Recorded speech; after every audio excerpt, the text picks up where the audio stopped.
ඔයගලන්ට පේන්නේ නැති මම දැන් මේක තියාගෙන යන්නේ RPM එක 2000 ටික ටික fuel efficiency එක මෙතන පෙන්නනවා දැන් 22.2 22.1 ඉඳලා 22.5 වලට වැඩි වෙනවා. මම මේක පටන් ගන්නකොට ඔයගොල්ලෝ දකින්න ඒක තියෙන්නේ නැත්තේ මට මතක විදිහට 16 විතර වගේ.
ඔයගලන්ට පේන්නේ නැති මම දැන් මේක තියාගෙන යන්නේ RPM එක 2000 ටික ටික fuel efficiency එක මෙතන පෙන්නනවා දැන් 22.2 22.1 ඉඳලා 22.5 වලට වැඩි වෙනවා. මම මේක පටන් ගන්නකොට ඔයගොල්ලෝ දකින්න ඒක තියෙන්නේ නැත්තේ මට මතක විදිහට 16 විතර වගේ. ඉතින් අපි ස්පීඩ් එක එකපාරට වැඩි කරගන්න අවශ්‍යතාවයක් නැහැ. ඇත්තටම දැන් ඔයගොල්ලෝ දකින්න ඇති මම ස්පීඩ් එක තප්පර සාමාන්‍යයෙන් 10ක් 12ක් වගේ ඇතුළත ස්පීඩ් එක ගෙන්න ගත්තා සාමාන්‍යයෙන් 80 විතර වගේ. ඒ ස්පීඩ් එකේ දිගටම RPM එක 2000 තියාගෙන යන්න පුළුවන් නම් ඔයගලන්ට බලන්න පුළුවන් efficiency එක කොහොමද වැඩි වෙන්නේ කියලා. ඉතින් අපි තා චුට්ටක් මේ ලයින් එකේ මෙහෙමකින් බලමු. ගොඩක් කලකට හයිවේ එකේදී මේ වැරද්ද ගොඩ දෙනෙක් අතින් සිද්ධ වෙනවා. ඒගොල්ලෝ 100ට තියාගෙන යන්න ඕන නිසා ගොඩක් ඇක්සලරේටර් පාගෙන යනවා. එහෙම කරන්න අවශ්‍ය නැහැ ඇත්තටම. මේ විදිහට ඔයගොල්ලෝ වංගත පැත්තේ ලේන් එකේ තියාගෙන RPM එක 2000ට අඩුවෙන් තියාගෙන ගියොත් ඔයගලන්ට හොඳ fuel efficiency එකක් ගන්න පුළුවන්. ඇත්තටම හයිවේ එකේ යන වෙලාවක ඔයගොල්ලෝ daily travel කරන කෙනෙක් නම් එහෙම නැත්නම් trip එකක් යනවා නම් කොහොම වුණත් ඔයගලන්ට මේ හයිවේ එකේදී මේ වගේ හොඳ fuel efficiency එකක් ගන්න පුළුවන්. මේ දේ කරොත් අපි තව ටිකක් බලමු කොහොමද කියලා. දැන් වාහනයක් වගේ ඉස්සරහට එනවා නම් ඇත්තටම චුට්ටක් ස්පීඩ් කරන්න වෙනවා. නමුත් සමහරක් වෙලාවට දැන් මම මෙතෙන්දී ගොඩක් ස්පීඩ් කරේ නැහැ. මම ඒ ආපු වේගෙන්ම මේ වාහනේ ඕවර්ටේක් කරේ. ඉතින් ඒ අවශ්‍ය විදිහට සිග්නල් දාලා අවශ්‍ය දුර ප්‍රමාණවල තියාගෙන ඔයගලන්ට වාහනේ වේගයත් අද මේ අඩාල කරගන්න නැතුව හොඳ fuel efficiency කරනවා. ඔයගලන්ට දැන් බලන්න පුළුවන් මේක 26.2කට ආවා. ඉතින් ස්පීඩ් එක 90 යන්නේ. අපිට ඕන නම් 100ට ගන්නත් පුළුවන්. කොහොම ඉන්න අපි try කරමු මේක 100ට ගන්න. මම තාම 2000 ඉන්නේ. තාම 2000 පැනලා නැහැ.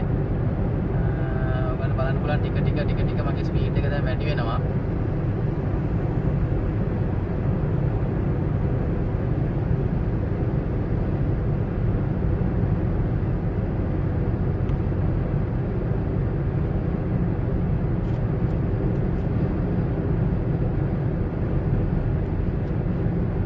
හොඳ අවධානයකින් යන්න වෙනවා හයිවේ එකේ යද්දී. ඔයගොල්ලෝ දකින්න තුමාගේ ස්පීඩ් එක අඩු වුණා. මොකද ඒ වැඩේ එළවන වැඩේ දෙකම කරන්න අමාරුයි. මොකද ජීවිත අවදානමක් තියෙනවා. ඒ හින්දා හයිවේ එකේ නෙමෙයි ඕනම පාරක යනකොට අපි කියන්න දන්නේ මොන වගේ දේවල් අපිට සිද්ධ වෙයිද කියලා ඉදිරියෙන් සහ පිටපස්සෙන් එන වාහන වලින්. දැන් බොහොම අවධානයෙන් වාහනේ පදවන්න මම මේක මේ ඔයගොල්ලන්ට ඇත්තටම මේ වැදගත් වෙයි කියලා හිතනින්ද මම මේ වීඩියෝ එක කරන්නේ. අපි නැවත බලමු දැනට වාහන චුට්ටක් අඩු වුණා මේ හරියේ. අපි බලමු ආපහු අපිට මේක 100ට ගන්න පුළුවන්ද කියලා. ගන්න බැරි කමක් නැහැ. හයිවේ එක ඉවර වුණොත් ඉතින් sorry.com එහෙම නැත්නම් අපිට යන්න පුළුවන්. එහෙම කියලා අපිට ලොකු කාලයක් යන්නේ නැහැ. අතරම 100ට යන්න වාහන අඩුයි නම් අපිට යන්න පුළුවන්. ඉතින් ඔයාගේ අතේ තමයි වැඩේ තියෙන්නේ. 80ත් ඉතින් නරකම නැහැ. වාහනේ හයිවේ එක අරන් යනවා. තමන්ගේ ආරක්ෂාවට සහ වාහනයටත් හොඳයි. ඔක්කොම වඩා පොකට් එකටත් හොඳයි. ඉතින් දැන් ඔයගොල්ලෝ දකින්න මගේ fuel efficiency එක 28ට නැගලා තියෙනවා. 28.1 දැන් මොකද්ද බං මේ 28.1 මේ ඔය ඒ වගේ කරන්න එපා. එක්ක 28.1 එහෙම නැත්නම් 28.1 මම දැන් දකුණත පැත්තේ ලේනේ තියාගෙන යන්නේ. මේ ලේන් එක මම මාරු කරන්න ඕනේ වම් අත පැත්තට. ගොඩක් වෙලාට හයිවේ එකේ දාගත්තාම ආයෙ නිකන් මොකක්ද එක වගේ තියාගෙන යනවා. දකුණත පැත්තෙන් මෙහෙම නෙමෙයි. වා ඉස්සර කරා නම් වම් අත පැත්තේ ලේන් එකට දාගන්න. වම් අත පැත්තේ ලේන් එක තියෙන්නේ ලෝ.